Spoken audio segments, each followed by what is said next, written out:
ଖୋର୍ଦ୍ଧା ଜିଲ୍ଲା ଟାଙ୍ଗୀ ଥାନା ଅଧୀନ 16 ନମ୍ବର ଜାତୀୟ ରାଜପଥରେ ବର୍ଷ ତମାମ ଦିନ ବେଳେ ଖାଦ୍ୟ ଅନ୍ୱେଷଣ ପାଇଁ ଓ ରାତି ହେଲେ ବାସସ୍ଥାନ ପାଇଁ ପାଲଟିଛି ଗୋରୁ ଗାଈଙ୍କ ଆଶ୍ରୟସ୍ଥଳୀ।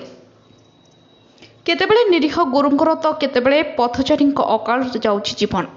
ଟାଙ୍ଗୀ ଚାନ୍ଦପୁର ବଡ଼ପୋଖରିଆ ଚମ୍ପାଗଡ଼ ଚଣ୍ଡେଶ୍ୱର କୁହୁଡ଼ି ଓଭରବ୍ରିଜ୍ ଓ ରାଜପଥରେ ନା ଦିନ ନା ରାତି ସଦାବେଳେ ଖୁଲମଖୁଲା ଚଲାବୁଲା କରିବା ସହିତ ରାଜପଥ ବିଶ୍ରାମ ନେଉଛନ୍ତି, ଯାହା ଫଳରେ ଜାତୀୟ ରାଜପଥରେ ଯାଉଥିବା ବାଇକ୍ କାର୍ ଠାରୁ ଆରମ୍ଭ କରି ଭାରୀଯାନ ପାଇଁ ବିପଦ ସୃଷ୍ଟି କରୁଛନ୍ତି। 2 ମାସ ମଧ୍ୟରେ 50ରୁ ଉର୍ଦ୍ଧ୍ୱ ଗୋରୁ ଓ ଜଣେ ପଥଚାରୀ ଅକାଳରେ ପ୍ରାଣ ହରାଇଛନ୍ତି। 18ରୁ ଉର୍ଦ୍ଧ୍ୱ ଛୋଟ ବଡ଼ ଦୁର୍ଘଟଣା ହେବା ସହ ଗାଡ଼ି ମଟର ମଧ୍ୟ ଭାଙ୍ଗି ଚୁରମାର ହୋଇଥିବା ନଜର ରହିଛି।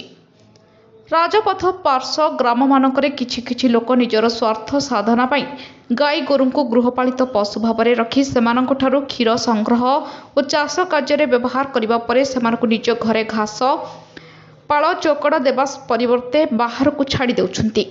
ନିରୀହ ପଶୁମାନେ ଖାଦ୍ୟ ଅନ୍ୱେଷଣରେ ଜାତୀୟ ରାଜପଥ କଡ଼କୁ ଚାଲି ଆସୁଛନ୍ତି, ଯାହାଫଳରେ ନିଜେ ମୃତ୍ୟୁ ମୁଖରେ ପଡ଼ିବା ସହିତ ପଥଚାରୀଙ୍କୁ ମଧ୍ୟ ମୃତ୍ୟୁ ମୁଖକୁ ଟାଣି ଆଣୁଛନ୍ତି।